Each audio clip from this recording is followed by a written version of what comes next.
Hi guys, welcome to week 2. I know, right? It just like flung right by. So as you can see, I've gone ahead and I've added our week 2 underneath our syllabus. Always you can get our syllabus here, but you had your week 1, and so you've gone through and you've done your exercise 1, which was fabulous. And I tried to comment individually to each of you on that. And you're completing your exercise 2 for this evening, and I see that a number of you have done them. I started to go through them, and then I thought, I better do this. I better do the lecture for this week so that you can get a jump start if you want to. And then I'll take the next couple days and I'll go through, your last exercise. So this week we are working with reader response theory and a small, very short story from Ernest Hemingway, Cat in the Rain. And when I say short story, I mean like 2 pages. It's like a really short story, but that's important. Okay, it's important because number one, it's Ernest Hemingway and never, ever, ever can say anything in a short amount of time. In fact, I think he actually stated he was asked to write like 5,000 words for a magazine, and he gave them 8, and they were like, oh no, you're going to need to cut this. And he's like, no, I'm not going to be able to do that. You're just going to have to take that. So I have to laugh, but this is a 2-page story. It's very effective, and it will help us flesh out some of our other theories. Okay, so we're going to go ahead and we're going to go over some reader response, learn a couple of the other theory for foundation. We're not going to work in depth with them, but we're going to do foundation, build that foundation. And then, next week, we're really going to get into the meat of things. Okay. And so you naturally have an exercise this week, and it deals directly with Hemingway's Cat in the Rain. And then I have you starting to read Joseph Conrad's Heart of Darkness. And let me tell you why I say starting to read it. It is the lengthiest piece you're going to read for the semester. It's not long. It's considered a novella, but it's broken into 3 parts. And so we're going to deal with it directly when we deal with post-colonialism.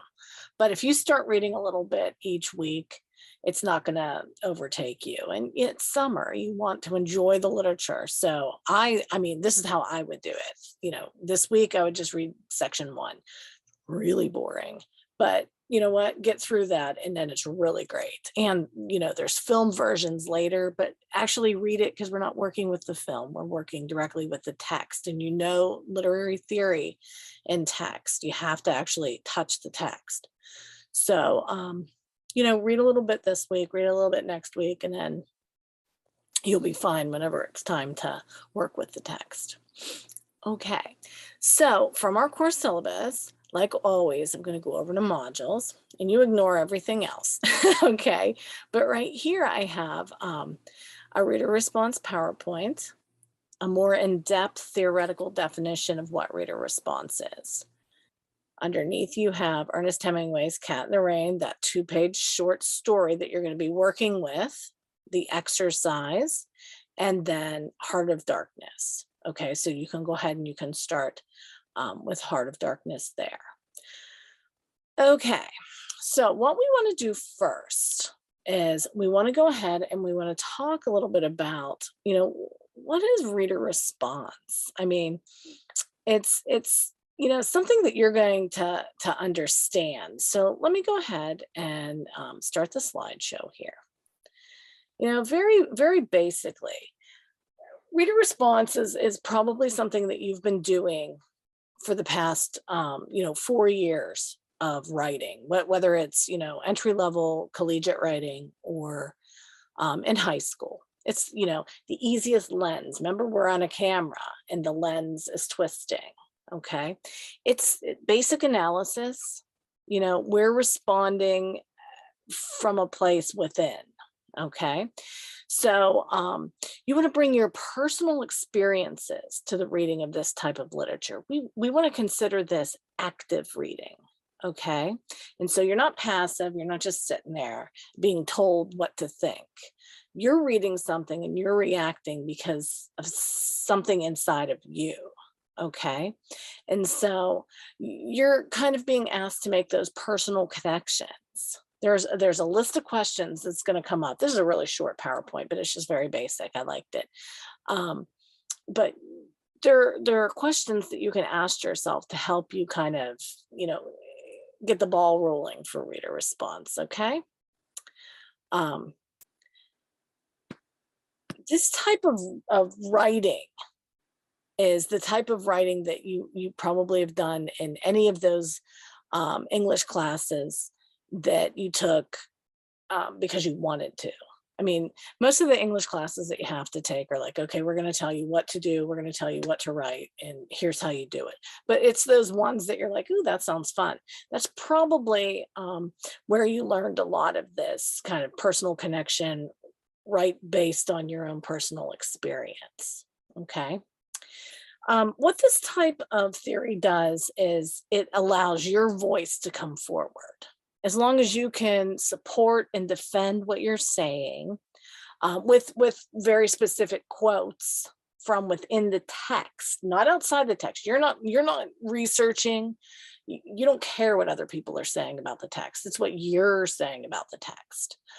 This is where professors, they always get you because they ask you to do something like this. They don't call it reader response and they've seen it before. So they're like, oh, you look that up. Shame on you. Here, you don't want to look it up. The professors aren't actually interested in you knowing very specifics about the text. They're more interested in how you're engaging with it. And so as long as you're not like completely out there, Martians are coming or whatever in a piece that has nothing to do with space, you're going to be okay as long as you can provide support from the text. Okay. The best part about reader responses, none of them are the same. They can't be the same because you all don't have the same personal experiences, the backgrounds. And for example, the text that you're going to read for tonight, Ernest Hemingway's Cat in the Rain. You know what? I'm not a cat person. I don't have cats. So automatically I'm like, cat in the rain. I don't really care. I think they don't like water. I'm a dog person. So I'm bringing that bias to the text. Now, of course, I love the text. The text is great. But I had to actually experience the text actively by reading it and then, making my personal connections. And so you'll do the same thing. Okay. Here are some of those questions that you want to be asking yourself as you're reading the text for this week. What do I personally think this text means? Have I ever had an experience like this? You have a couple Americans and they're overseas, they're in Italy. And, it's a man and a woman and it appears they're married. And so they're having a conversation, but it's kind of disjointed. And there are a couple other characters who, are at play. And then there's rain. Rain is happening. And, there's this beautiful eco-critical viewpoint. When we look out the window, we can see specific things, war monuments and things like that. So it's really very interesting. Maybe you don't care. But have you ever been in a place that, it was raining and you're looking out and you're like, let me think. And it reminds you of something else. Okay. What did you learn from it? Have you ever felt the way that the characters are feeling in the text? At one point, the wife, she makes a comment about, she wants really long hair. I think that's what it was. Yeah, she wants really, really long hair, but the husband likes it short. And so she explains, how she feels about that. What personal qualities or characteristics, might be relevant to the reading of that text? Okay, so like I said before, I'm not much of a cat person. I don't mind cats, but, I kind of think they're like snakes with fur, they kind of come at you at any given time. So, I'm always on guard around cats, that I bring that to the text. And so I wonder about that tortoiseshell cat. I mean, that's what its fur is tortoiseshell looking. I think that's how they explain it. Are my morals reflected in this text? So you have to wonder. George is the husband's name, and he's just laying on the bed and he's reading and he's agitated by the wife. I'm like, oh, please, have a conversation, but I mean, so that's me. That's how I feel, I would feel, you're agitated by me. I don't like that. So we're going to have to deal with that. What issues are the most important in the text? Are there more issues that are important than others? I mean, what's the main idea of the text? What do you think the issues are? Are there any at all? What words or phrases are most important to you and why? I mean, I read the text and I'm like, wow, every time I read it, there's something different that jumps out. That's why I love literature. I mean, it's just like, can read the same stuff over and over again. And every time you read it, there's something completely different about it. But yeah, so this text, again, 2 pages, and you read it and it's just so packed full of stuff, and you just start to unpack it and it's like, gosh, and the swim hair, by the way. Ugh. So those are some questions that you can be asking yourself as you're reading that piece. Now, take a minute or pause me and go get a piece of paper. And then when you come back, we're going to read this poem together. And I'm going to ask you to write 2 or 3 sentences explaining what you think this poem's talking about. Okay, this is a verse of poetry. I want you to pick out a stanza, like the paragraph, or a verse, I guess, that's most meaningful to you. You like the sound of it or it speaks to you, okay? And be prepared to say why, all right? So we're doing 2 things.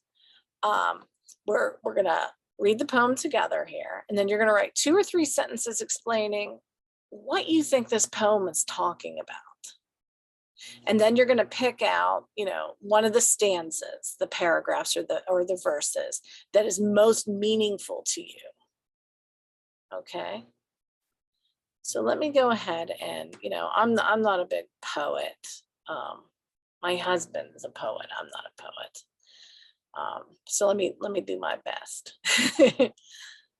Overnight, very whitely, discreetly, very quietly. Our toes, our noses take hold on the loam, acquire the air. Nobody sees us, stops us, betrays us. The small grains make room. Soft fists insist on heaving the needles, the leafy bedding. Even the paving, our hammers, our rams, earless and eyeless, perfectly voiceless, widen the crannies, shoulder through the holes. We diet on water, on crumbs of shadow, bland mannered, asking little or nothing. So many of us. We are shelves, we are tables, we are meek, we are edible. Nudgers and shovers, in spite of ourselves, our kind multiplies. We shall by morning inherit the earth, our foot's in the door. So pause me again and write 2 or 3 sentences explaining what you think this poem's talking about. And then I want you to pick one of these little chunks, these stanzas, the verse of poetry, and tell me which one's the most meaningful to you. You like the sound of it or it speaks to you, okay? So go ahead and do that and then unmute me and we'll roll on. So the poem that we just worked with is called Mushrooms, and it was written by Sylvia Plath. You might remember Sylvia Plath. She wrote the poem Daddy, where she's just screaming daddy. She has issues with her father, and I think she killed herself. I think she stuck her head in the oven. Yeah, she's the one who made her children peanut butter and jelly and milk before she did it, though. And she stuffed towels under the door so they wouldn't get the gas. Anyway, how did you come to some idea of what this poem meant? So you think about it. What in that poem helped you to determine what it meant? You might not have said, it's about mushrooms or, whatever. Or you might have thought, hey, I know a little bit about, the growing of this particular vegetable. Mushroom's a vegetable, right? Yeah. And something in the language of the poem made you think about, this or that. And so those are the connections that you want to be trying to make, like this phrase or this stanza, these couple words made me think of this. And so here's how I made that connection about what the poem was about. Who you are combined with, what you are reading causes you to create meaning. Okay. So, this is a really good way of, practically applying the idea of what, reader response is trying to evoke. We're bringing our own ideas, the things that we know, the things that we've worked with in the past. Doesn't have to be anything major. It doesn't have to be, I did an entire course on this or whatever. Any little thing. I read this thing once in a book. I can't remember, blah, blah, blah, but here's the connection that I'm making. I mean, those are the things. They're like splinters and you bring them all together. And once they're together, you start to look at the pattern and all of a sudden the world opens up. And that's what this should be doing for us. Okay. So let's take a look at a chart that might help explain. So in case you haven't caught on, I like to, verbalize what we're doing.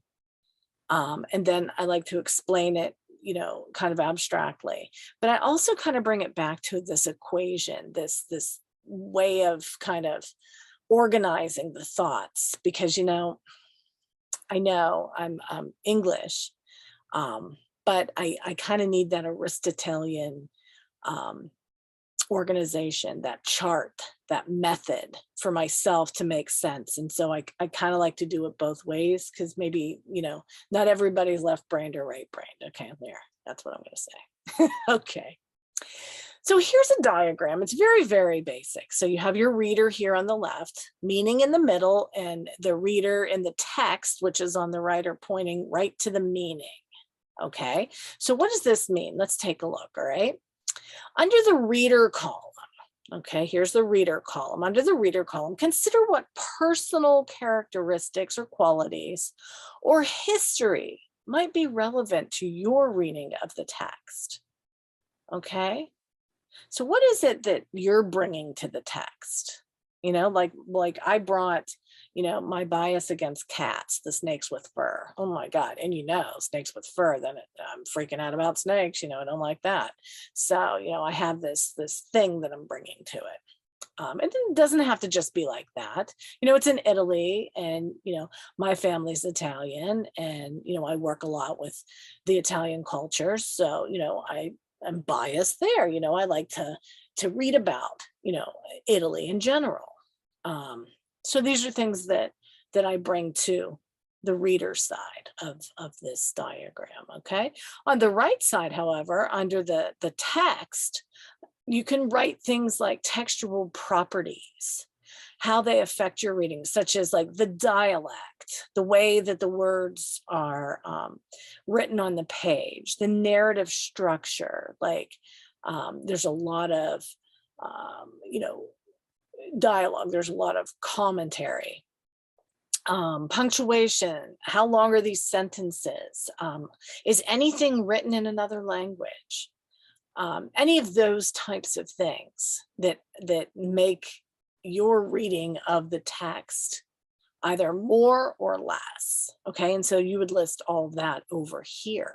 Okay, and you can just jot this down on your page that you were using just a little bit ago. And then after completing both the right and the left side, then you can investigate how your personal response and the characteristics of the text So the left and the right create the meaning. And so you want to write statements about what the text means in the middle. Okay. And so you can't really complete the middle without actually doing the left and the right. And then you start to look at them and you start to see that A plus B equals C that we started with in the term last week. And you're like, oh, well, here's a commentary I can make. Okay. Um, Here's another way of looking at this. Okay, so your reader, here's where you're writing those personal characteristics that relate the text you're analyzing. Okay, just specifically that text, not necessarily Hemingway, nothing about historical anything. It's what you see in the text. Okay, and then over here, you're writing those characteristics, vocabulary, sentence length, punctuation, the way that words are being said. And then together, these things are making up the way that you're developing meaning. You're looking at these two things and you're analyzing that text and you're creating meaning, and it's active participation. You're actively becoming part of that text. Who you are and what you're reading results in the meaning. Okay, and that's what reader response is. Okay, so I tell my students a lot. Now, this is the easier one.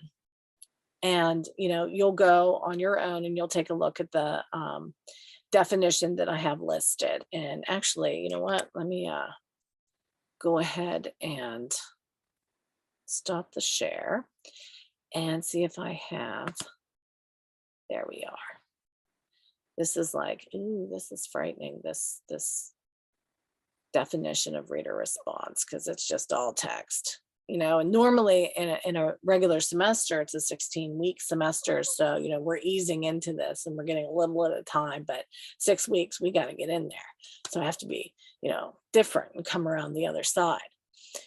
But I'm leaving this here, definition of reader response criticism theory, so that you can get acquainted with some of the names, because you're going to be asked to write next week. You kind of put some of these things together, and you might want to decide that you want to do a little looking. Reader response, maybe you like that. And so here's a critic, Luis Rosenblatt, and here's a little bit about Rosenblatt's work. You can see down here the formalists. We're not really going to get too involved in that, but if you're interested particularly in reader response theory, this gives you more of an insight into this. We have Wimsatt, Beardsley, and some verbiage, some identification, effective, fallacy, things to look forward to in the text. This is when you're really getting into the meat of it. Stanley Fish is another name that's associated with the reader response. We've got Wolfgang Iser down here, the implied reader, talking about, who this text is for and what that person is getting out of the text. That implied reader is something that, technically may not be us. I know, crazy, right? And we go back to that week 1 where I said, oh, I'm a liar. No, I'm not. Wait, A plus B equals C. Wait, I must be a liar then, but I'm not. And so you're like, well, what is she even saying? That's kind of what this is. And, then we go on a little bit further and we talk about, the idea of that implied reader, and, the concept of, the literary work as a symbol. And, once you hit the symbolic nature of the literary work, that's when all of the other theories kind of, jump on. You got your psychological, and you have, your interpretive ideologies. You have your Marxism, which we're not going to deal with here. You know, you got your post-colonialism and all of these things. But to get to that point, we have to start somewhere. And so we're starting with the reader response. And then, of course, we end up, you know, actively participating in the piece. And so that's what we want. So definition of reader response, this is the theoretical definition, this page and a half, you know, read it, but you don't have to really, you know, embody it. Stopping the share. Okay, going back in.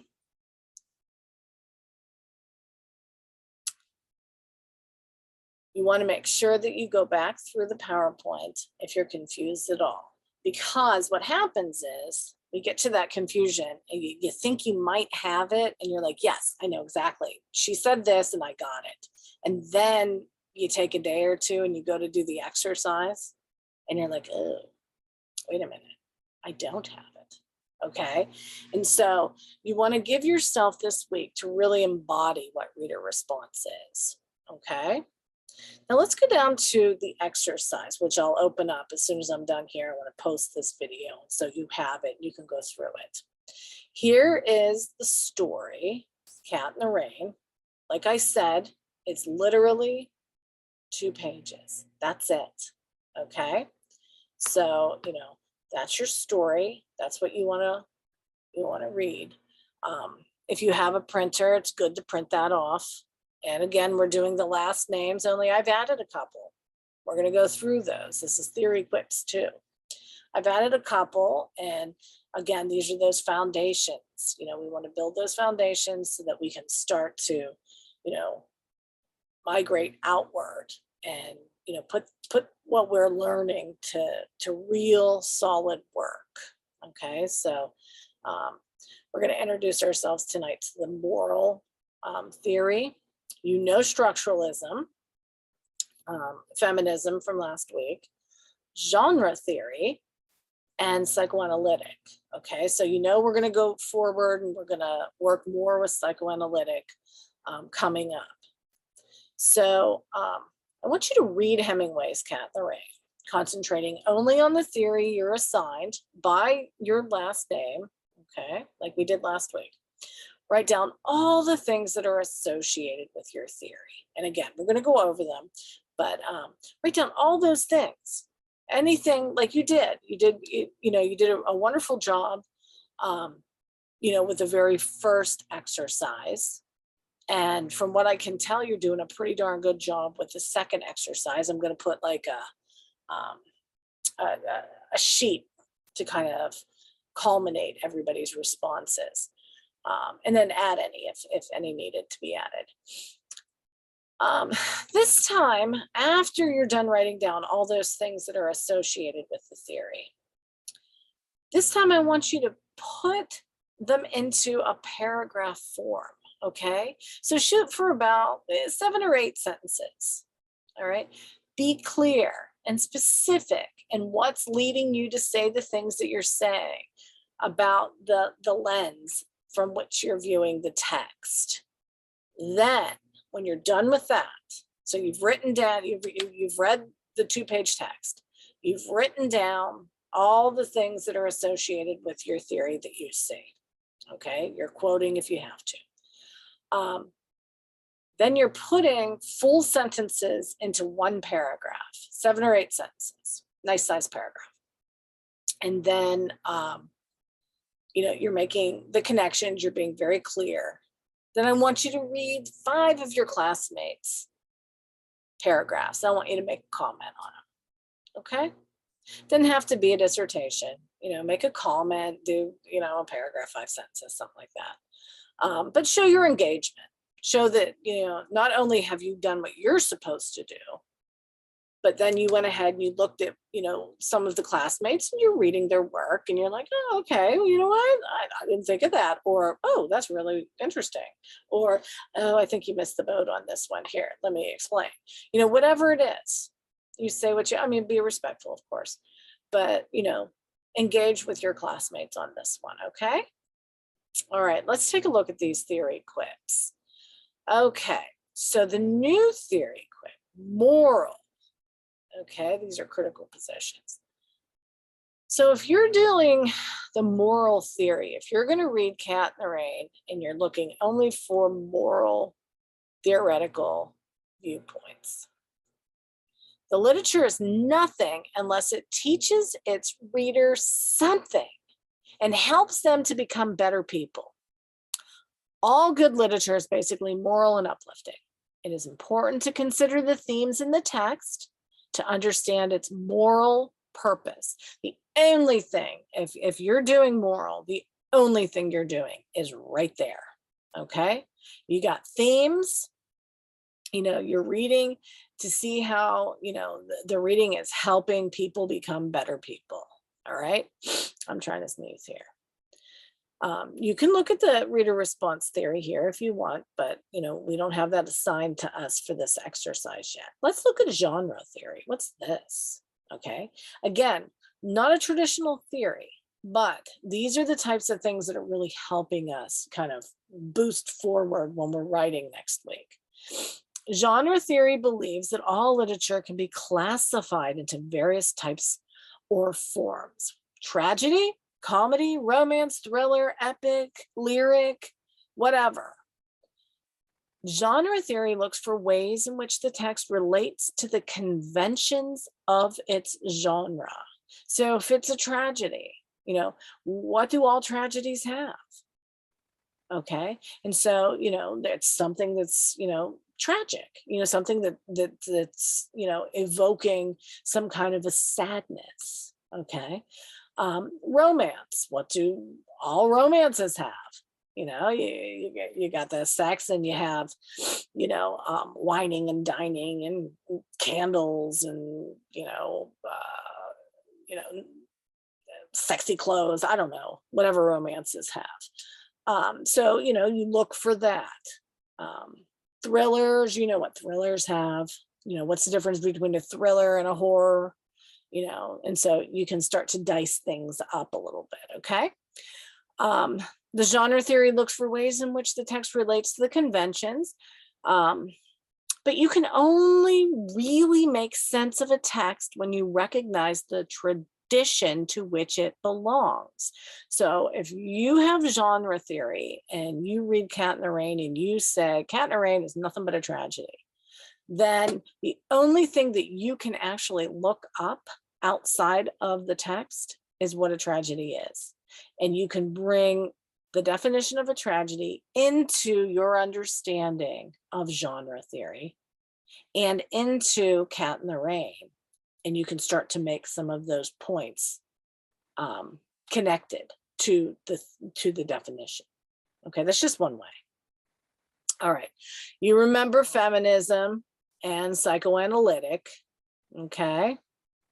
And so there they are. Historical, we haven't talked about that, but it's here for you, and structuralism, okay? All righty. Well, let me make sure that I have, ooh, that's huge. Make sure that I have done my diligence here. We've got Cat in the Rain here. That's your story. We've got your theory quips here. Added a few more. We have your last names and which theory quip you're going to be using, what you're going to be doing for the week's lesson, your exercise. We're going to go back to modules. Okay. And I want you to go back through reader response. Make sure you have a good grasp on reader response. We're going to need it for next week, okay? All right. And here's that definition with some of the critics for those of you who, like to make a list. Again, not really doing a ton of stuff with reader response except reading it and understanding it. And within the reader response PowerPoint, you have an exercise that you're working through. And then you're starting the reading of Conrad's Heart of Darkness. Okay. All right. I am here to answer questions. I'm going to be grading your stuff. I'm going to be providing you a sheet to kind of make sure that everybody's on the same page on exercise 2 from last week. After everybody has a chance to turn it in, you still have a couple of hours for this evening. And then we're going to go forward. Okay. So you have a wonderful week. Enjoy Cat in the Rain. Enjoy the beginning of Heart of Darkness. And, I'm sure I'll talk to a couple of you throughout the week. Okay. Have a wonderful week. Ciao, ciao.